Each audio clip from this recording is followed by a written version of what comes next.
that he is a true Christian believer. And at least I would like him to confirm to me about the falsification test.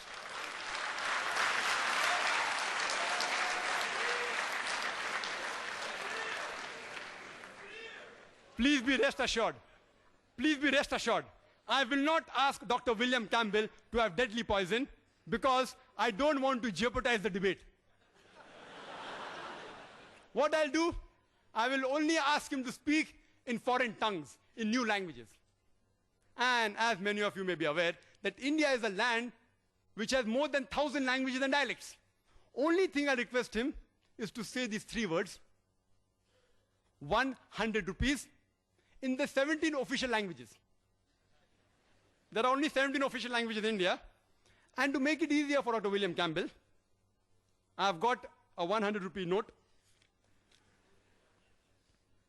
And this has all the 17 languages mentioned here. Besides English and Hindi, I will help him. I'll give him a beginning. 100 rupiya in Hindi. The remaining 15 languages are here. I'll request him to read. I know the test says they will speak foreign languages on their own, without help of reading. But I want to make the test easier. I want to see someone passing the test. I have not seen anyone. So if he can't say it on his own or from his memory, at least read it. I don't mind. I will accept it. And I request the chairperson to give it to Dr. William Campbell.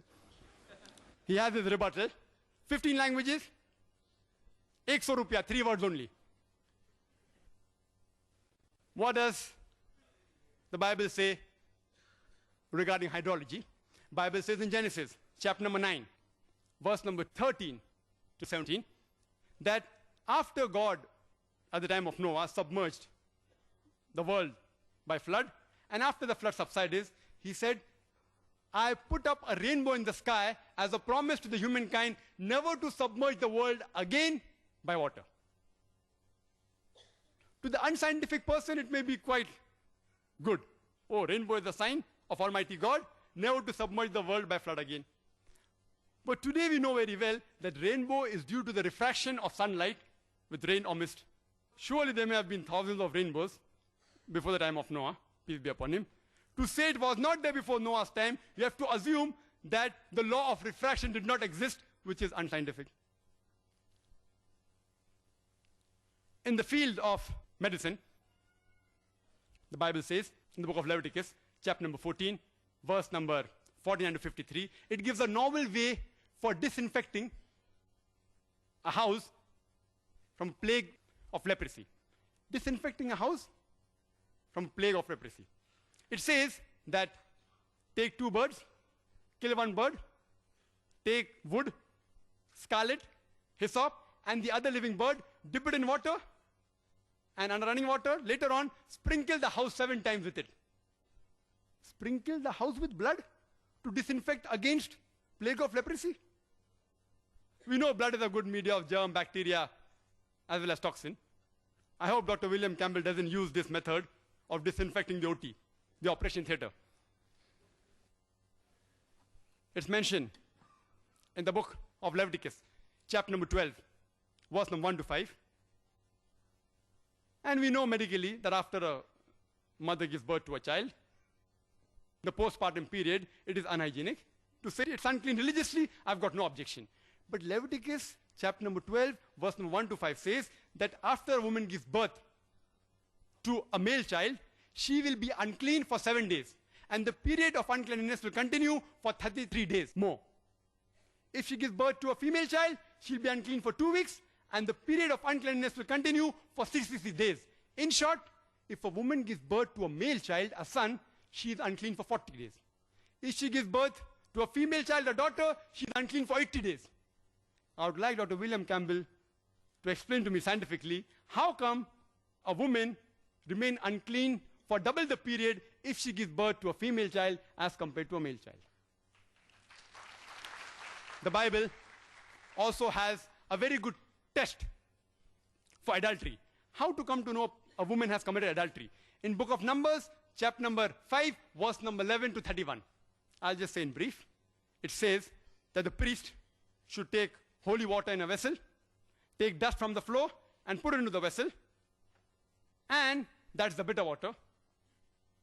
And after cursing it, give it to the woman. And if the woman has committed adultery, after she drinks it, the curse will enter her body, the stomach will swell, the thigh will rot, and she shall be cursed by the people. If the woman has not committed adultery, she will remain clean and she will bear the seed. A novel method of identifying whether a woman has committed adultery or not. You know, today in the world, there are thousands of cases pending in different parts of the world, in different courts of law, only on the assumption that someone has alleged that the woman has committed adultery. I had read in the newspapers, and I came to know from the media that the president of this great country, Mr. Bill Clinton, he was involved in a sex scandal about 2 years back. I wonder that why didn't the American court use this bitter water test for adultery? He would have gone scot-free immediately.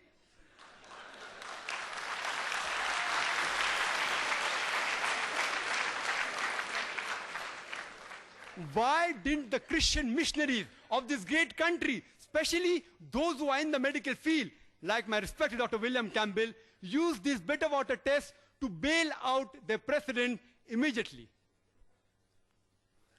Mathematics is a branch which is closely associated with science, with which you can solve problems, etc.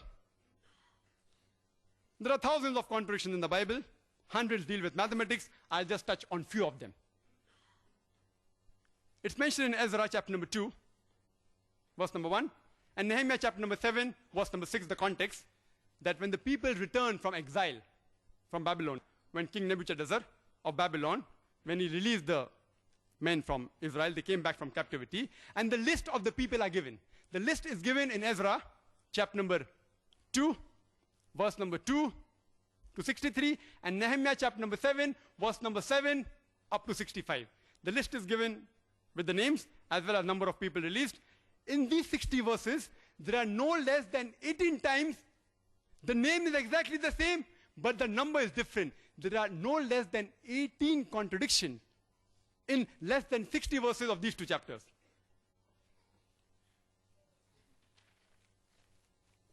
This is the list.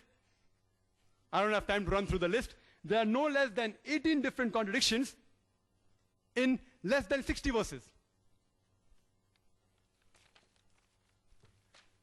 Further, it's mentioned in Ezra, chapter number 2, verse number 64, that the total congregation, if you add up, it comes to 42,360. And if you read in Nehemiah chapter number 7, verse number 66, there also the total is the same, 42,360. But if you add up all these verses, which I had to do my homework, this is the list. This is the list of Ezra. This is the list of Nehemiah. Ezra chapter number 2, Nehemiah chapter number 7. If you add, I had to do my homework. If you add up, in Ezra chapter number 2, it doesn't come to 42,360, it comes to 29,818. And if you add up Nehemiah chapter number 7, even there it doesn't come to 42,360, it comes to 31,089. The author of the Bible, presumed to be Almighty God, does not know simple addition. If you give this problem even to a person who's passed elementary school, he'll be able to get the right answer. If you add up all the 60 verses, it's so easy. Almighty God didn't know adding, knows billah, if we presume that this is the word of God. Further, if we read in Ezra chapter number 2, verse number 65, it says there were 200 singing men and women. Nehemiah chapter number 7, verse 67, there were 245 singing men and women. Were they 200 or were there 245 singing men and women? Context is the same, a mathematical contradiction. It's mentioned in the 2 Kings, chapter number 24, verse number 8, that Joachim was 18 years old when he began to reign Jerusalem. And he reigned for 3 months and 10 days. 2 Chronicles, chapter number 36, verse number 9 says that Joachim was